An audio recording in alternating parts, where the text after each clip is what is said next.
Good evening, ladies and gentlemen. It's a real pleasure to be back in Munich. This is the third time I've had the opportunity to speak at a DEG event, and I'm very honored to be invited back yet again. David, if you could take care of the slides for me, I'd appreciate it. Peter said I'm going to be short tonight. I'll talk about 10 or 12 minutes and to the point. The point that I want to make this evening, I'm going to tell you right now. It's basically that the euro is not the Deutschmark. The ECB is not the Bundesbank. Once you recognize that and understand that, you'll understand the reasons why you need to own gold and silver to help protect the tough times, help protect your wealth and your assets against the tough times that we've got coming. David? I always like to begin with this table. This is the price of gold appreciation against 9 of the world's major currencies over the past 10 years. There's very little red on that table. Gold continues to go up, but the reality is that it's not that gold is going up, it's that the purchasing power of currencies is going down. And the interesting thing about this table, regardless of which major currency you look at, double-digit rates of appreciation against all of those currencies over the past 10 years. I want to put gold into its proper perspective. You know, a lot of people call gold an investment. Gold is not an investment, it is money. It's fundamentally different from an investment, and I want to use this little table to explain that point. You know, with investments, they're wealth-producing assets. They generate wealth, they generate cash flow. You know, if it's a farm, if it's a timberland, if it's a factory, if it's an oil well, it generates wealth. Gold is just a sterile asset. It has no cash flow. It doesn't generate wealth. It protects wealth. That's why it's money. So when you're talking about gold, you're not talking about investing in gold, you're talking about saving gold because gold is money. So when you're looking at, not yet, when you're looking at gold, it goes into the bottom part of your portfolio, the liquidity part of your portfolio, and when you're evaluating whether you want to own gold, you evaluate it against other currencies of the world, other monies of the world. Keep in mind that even though we're not spending gold as a form of currency, although we're starting to do that now in gold money, currency can be, when you have money, you can do two things with it. You can save it or you can spend it. We're in a stage, because gold is undervalued, you want to continue accumulating it, you want to continue saving it. At some point in time in the future, I tend to think it's probably going to be 2013 to 2015, which is my long-standing forecast. We're going to be spending that gold, we're going to be buying undervalued assets, and we're going to ride the next boom-bust cycle. Thanks, David. This next chart, I want to use this to explain why gold is money. This is the price of crude oil against 4 different currencies, and I'm using a base 100 analysis here. In other words, I'm going back to January 1950, and I'm going to show the change in the price of crude oil on a base 100 analysis starting at 100 against each of these 4 currencies, so you can see exactly what's happened. This is the price of crude oil in terms of the British pound. Go ahead. This is the price of crude oil in terms of the US dollar. And what you can see right there is that as bad as it's been for the US dollar since 1950, from inflation, debasement, and all of the problems that we faced, it's even worse for the British pound. The British pound has lost more purchasing power because we're comparing both currencies against the same standard, a barrel of crude oil. Okay? The third currency is the euro, and prior to that, the Deutschmark. And I want to focus on this for a second because this is critical in terms of the point that I'm making this evening. Look at the chart at the bottom there, from 1950 until 2000. You can see that over that period of time, the Deutschmark preserved purchasing power very, very well. It basically had in 1970 the same amount of purchasing power it did back in 1950. That's very, very important to understand. What's also important to understand is look what's happening to the euro from 2000 to the present. It's looking more and more like what's happening to gold and silver, and I'm going to come back to that in a second. But before I go to the next chart, go ahead and click. This little red line on the bottom, that's the price of crude oil in terms of gold. An ounce of gold buys the same amount of crude oil it did today, buys today the same amount of crude oil it did back in 1950. This also explains why gold is not an investment. If you can buy the same amount of crude oil today that you could 60 years ago, who wants an investment like that? You want an investment that's going to increase your wealth. Gold does not increase your wealth, it preserves your wealth. Gold does what money is supposed to do. It's supposed to preserve purchasing power over long periods of time and enable economic calculation.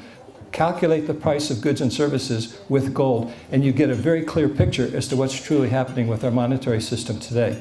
Now, I want to focus on this next chart, the price of crude oil from 2000 to the present. What I've done here is I've taken a base 100 analysis, but not back to 1950, back to 2000 when the euro was created.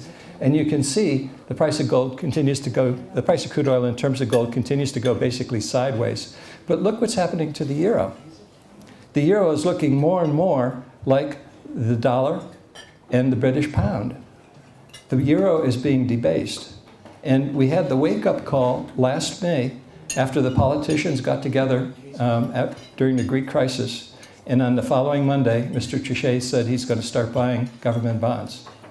That broke the promise that the European governments made, that the European Central Bank was going to act like the Bundesbank, and that the euro was going to be managed like the Deutschmark.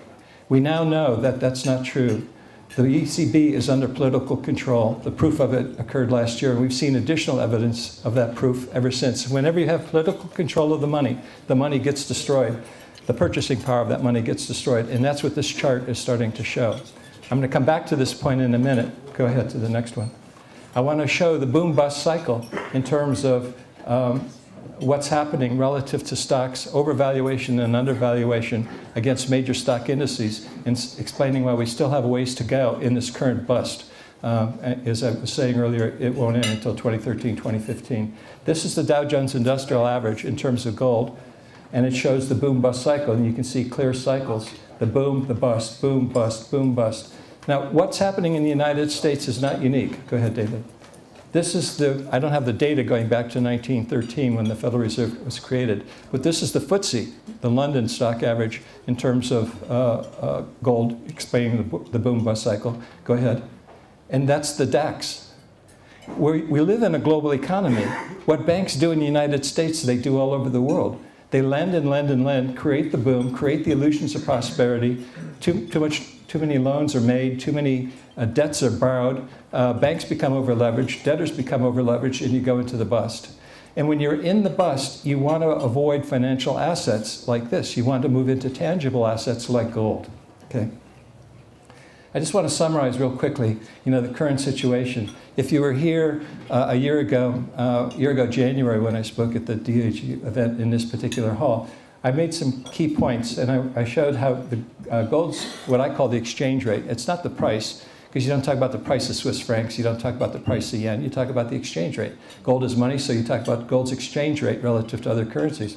It's rising against the dollar, rising against the euro. Okay, David. Commodity and oil prices are rising. They were rising back in January 2010 when I was speaking there. They're even rising more now, both in dollar terms and euro terms.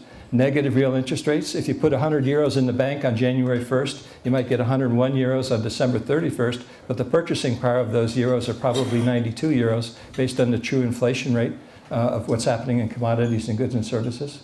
Blind faith in central banks. Why do we believe the Federal Reserve? They have such a lousy record.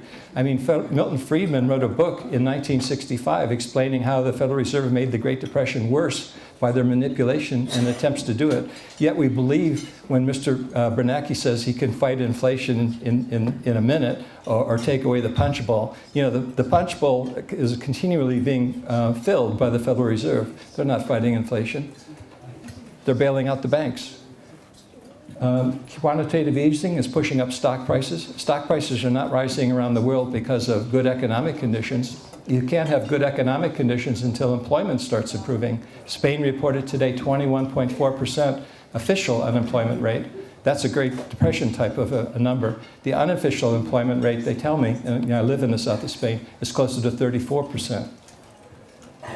Runaway government spending. This is the key. Of the 16 countries in the Euro bloc, 13 of them are violating the 3% rule. We've got runaway spending all over the world.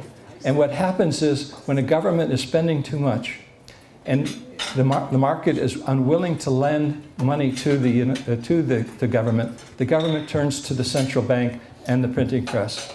During the Weimar Republic here in Germany, the Weimar government was spending too much money. They turned to the Reichsbank. The Reichsbank ran the printing press, and we ultimately had a massive hyperinflation with wheelbarrows. The reason why you had wheelbarrows and paper all over the place is that Germany at that moment in time was a cash currency economy. Most transactions were done on the basis of cash. In contrast, in Argentina in 1991, where I went to study what was going on in hyperinflation, you had a deposit currency economy. Most commercial transactions took place through the banking system by checks, wire transfers, plastic cards, and the like. And what happened in Argentina, when the Argentine government was spending too much, the central bank bought the debt that the government was borrowing. Nobody was willing to lend, and they added zeros to the to the Argentine government's checking account, which it then wrote checks against and created a hyperinflation. The U.S. is headed toward an Argentine-style hyperinflation, and I think we're getting very, very close. I don't know if you've been following the dollar index, but we're very, very close to its all-time low. And I've been discussing on King World News, which is an internet site, why the waterfall decline that I've been talking about in King World News began after Mr. Bernanke's press conference the other day when he was talking about quantitative easing. Everybody understands that runaway government spending in the United States is leading to hyperinflation, just like it did in Argentina in 1991, just like it did in the Weimar Republic in 1924. And lastly, I had question marks when I gave this presentation back in January 2010. The demand for currency is as important as the supply of currency. Everything in our world of economics has supply and demand, even money. And the key to understanding what's happening to the dollar and the various paper currencies or fiat currencies around the world is not so much what's going on in the supply side, even though the supply is increasing. It's what's happening on the demand side. The demand for the dollar is falling. Confidence in the dollar is falling, and it's going to continue to fall because people who are looking at the situation in the United States recognize that Congress is spending money with no discipline. The Federal Reserve is buying that debt and turning it into currency. And let me give you an example. When the Federal Reserve announced quantitative easing back in August of 2010 to the present, the US government debt has increased to about $900 billion. Think about that, $900 billion. Over $500 billion of that was turned into money by the Federal Reserve. That's what makes hyperinflation. That's why the dollar is falling. That's why gold and silver are soaring. Okay, David. I want to wrap up with 4 charts. You may have seen an article that I wrote recently about this. I got a lot of criticism because I'm not a mathematician, and I called it hyperbolic rather than parabolic because this is a log scale chart. In other words, the distance between 250 and 500 is the same distance between 500 and 1,000, so you can easily measure percentage changes on this chart rather than if it were an arithmetic scale. Anyway, the point that I want to make is that the precious metals are getting ready to explode, and in fact they've already begun. The dollar's begun a waterfall decline, precious metals have begun an explosion. And I want to show the price of gold in terms of 4 different currencies. Now we all know that the price of gold is rising in terms of the US dollar. I mean, it's getting ready to explode to the upside, David. The price of gold is rising to the British pound. Note the similarity between the dollar and the British pound chart. Now, it's a good thing everyone's sitting down because, David, let's have the next one. This is the price of gold in terms of the euro. There's no difference between the British pound, the US dollar, and the euro. And the next one, David? Even the Swiss franc. It's exploding against all of the different currencies. What we have here is a historic moment. What we have here is a lack of confidence, a flight out of the US dollar, a flight out of all of the paper currencies of the world. People understand that the game is up. The ability to create money out of thin air with no discipline is coming to an end. And it's going to end in an ugly way unless you own gold and silver to protect yourselves. Ladies and gentlemen, thank you very much.